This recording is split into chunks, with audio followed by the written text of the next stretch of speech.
भगवान गणेश को नमन करती हूँ। प्रश्न कुंडली वो विधा है जो किसी भी उत्तर का, संसार का कोई भी प्रश्न, किसी भी प्रश्न का उत्तर दे सकती है। और इसका जो प्रिडिक्शन है वो आज के नक्षत्रों के आधार पर, मतलब आज जिस ग्रह स्थिति चल रही है, आज आसमान में सूर्य चंद्रमा सहित 9 ग्रह जहाँ जहाँ बैठे हैं उस आधार पे, और जिन नक्षत्रों पे बैठे हैं उस आधार पे किया जाता है। यहाँ तक कि आपने देखा होगा कि कई बार जब हम किसी साधु महात्माओं के पास जाते हैं तो वो हमें हमारा प्रश्न बता देते हैं कि आप क्या प्रश्न लेके आए हो। तो ये भी प्रश्न कुंडली के आधार पर होता है, क्योंकि उस दिन उस समय उन्हें उस समय का नक्षत्र पता होता है, और चंद्रमा जिस नक्षत्र पे होता है हमारा प्रश्न उसी भाव से रिलेटेड होता है, और चंद्रमा जिस भाव में बैठा है उस वक्त कुंडली में उसी भाव से रिलेटेड हम प्रश्न करते हैं। तो हमें प्रश्नकर्ता का प्रश्न भी हम जान सकते हैं बिना पूछे। तो इसकी खासियत ये है कि जब आपके पास प्रश्नकर्ता आया हो, आप प्रश्न कुंडली बना लें और खुद पूछ सकते हैं कि आपका प्रश्न क्या इससे रिलेटेड है। तो वो चौंक जाता है कि हाँ, सचमुच मैं यही पूछने आया था। तो यहाँ पर इसकी सटीकता जाहिर होती है कि प्रश्न कुंडली न केवल उत्तर बल्कि प्रश्न भी बता देती है कि कौन सा प्रश्न होगा। और प्रश्न कुंडली क्या है तो ये बता दूं कि जैसे आज का जो दिन है उसका जो स्वामी है, दिन का जो स्वामी, यानी कि जैसे सोमवार है तो चंद्रमा उसके स्वामी हुए, तो चंद्र ग्रह एक हमारे पास रूलिंग प्लेनेट के रूप में हो गया। दूसरा होता है उस दिन का नक्षत्र लॉर्ड, यानी नक्षत्र स्वामी, तो वो हमारे पास एक दूसरा ग्रह हमें मिल जाता है। उसी तरह उस दिन जो लग्न बन रहा है, मतलब जो कुंडली हमने बनाई आज के इस समय की, जो प्रश्नकर्ता का जो समय है आने का हमारे पास हमको अप्रोच करने का, तो जो कुंडली बनी उसमें जो लग्न आया उसका जो लॉर्ड है, यानी कि उसका जो स्वामी है, और लग्न जिस नक्षत्र में है उसका जो स्वामी है। तो इस तरह हमें 4 रूलिंग प्लेनेट मिल जाते हैं, और 5वां उस दिन का स्वामी होता है वो मिल जाता है। तो इस तरह 5 हमें रूलिंग प्लेनेट मिल जाते हैं नक्षत्र के रूप में और उसके स्वामी के रूप में। इसी के आधार पर हम प्रिडिक्शन करते हैं। किस तरह की प्रिडिक्शन की जा सकती है, तो फिर बता दूं कि हर तरह की प्रिडिक्शन की जा सकती है इससे। जैसे कि मकान कब बनेगा, शादी कब होगी, संतान होगी या नहीं, तो इसमें होगा या नहीं इसका भी उत्तर मिलता है। कब, कहाँ, कैसे, इन सारे प्रश्नों के उत्तर ग्रहों के जो नक्षत्र हैं उसके आधार पे मिल जाते हैं। प्रश्न कुंडली के मामले में एक बात का हमेशा ज्योतिषियों को और प्रश्नकर्ता को ध्यान रखना चाहिए कि जब ट्रांजिट में, यानी कि गोचर में बहुत से जो खास ग्रह हैं जैसे कि बृहस्पति हैं, शनि हैं, अगर वक्री चल रहे हैं तो उस समय प्रश्न न करें तो बेहतर होता है, क्योंकि वक्री ग्रहों की स्थिति में प्रश्न कुंडली थोड़े से डिफरेंट आंसर दे सकती है एक ही समय में। इसके अलावा अगर एक से अधिक प्रश्न हैं तो कम से कम 10 मिनट का अंतराल ले लें, क्योंकि 5 से 7 मिनट में ग्रहों के जो नक्षत्र हैं, उपनक्षत्र हैं, उपनक्षत्र हैं, वो बदल जाते हैं। तो बदलने के कारण हमें वो एक स्पैन मिल जाता है जहाँ पे हम दूसरे प्रश्न का उत्तर दे सकते हैं।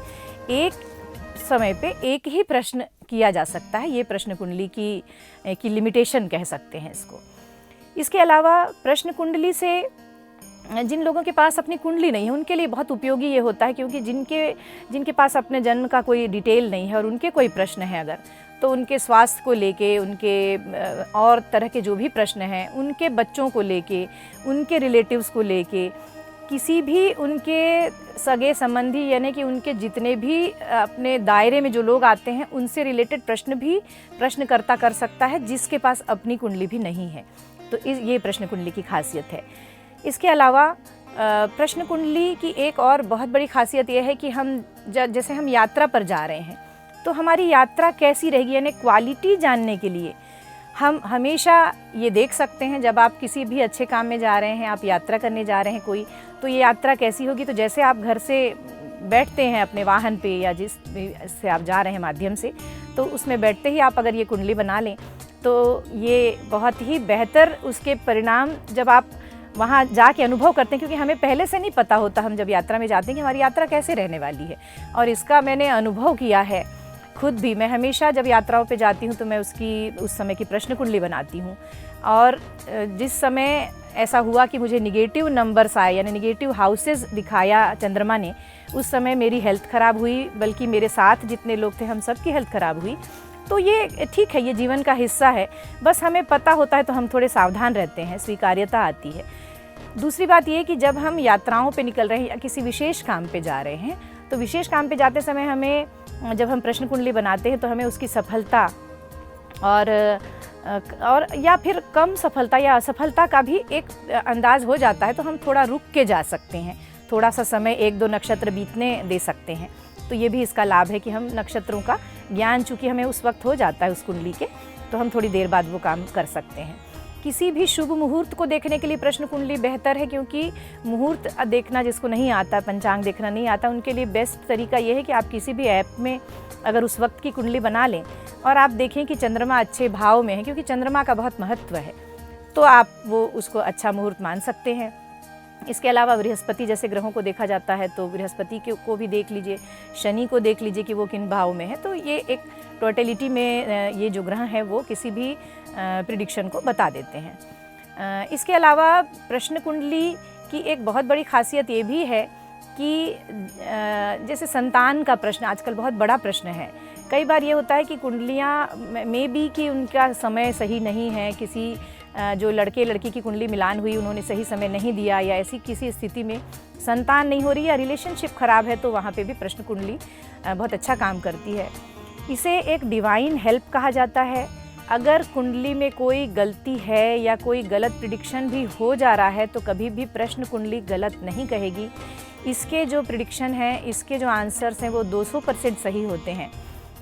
प्रतियोगी परीक्षाओं के लिए अक्सर पूछने आते हैं लोग, शादी ब्याह के लिए पूछने आते हैं, रिलेशनशिप, संतान, मकान कब बनेगा, कहाँ बनेगा, कैसा होगा, छोटा होगा या बड़ा होगा, सारे उत्तर इससे मिलते हैं।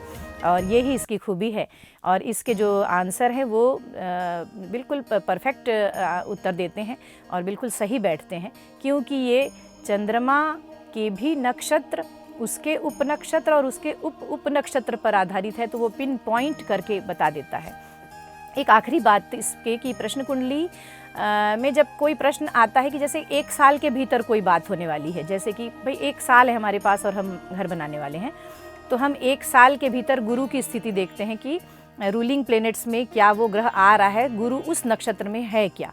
1 साल गुरु का प्रतीक है, क्योंकि गुरु 1 साल लगाते हैं एक अपनी परिक्रमा करने में। इसके बाद हम जो महीने की अगर होती है प्रिडिक्शन की किस माह में होगा, तो हम उसमें सूर्य को देखते हैं, क्योंकि सूर्य 1 माह लगाते हैं एक चक्कर अपना पूरा करने में। इसके अलावा जब हम डेली प्रिडिक्शन पे आते हैं कि अभी आज मेरा कल कैसा रहेगा, मेरा परसों कैसा रहेगा, इस तरीके से, तो यहाँ पे हम चंद्रमा को देखते हैं और चंद्रमा के हम नक्षत्रों से पता लगाते हैं कि हमारा वो दिन कैसा रहेगा। तो डेली प्रिडिक्शन तो हम 28 दिनों का चूँकि चंद्रमा का सर्किल होता है, तो हम उसमें पता लगा सकते हैं कि चंद्रमा किन भावों में है। अगर 6, 8, 12 में नहीं है, निगेटिव भाव में नहीं है, तो वो अच्छे फल देगा। बस इतना ही। नमस्कार।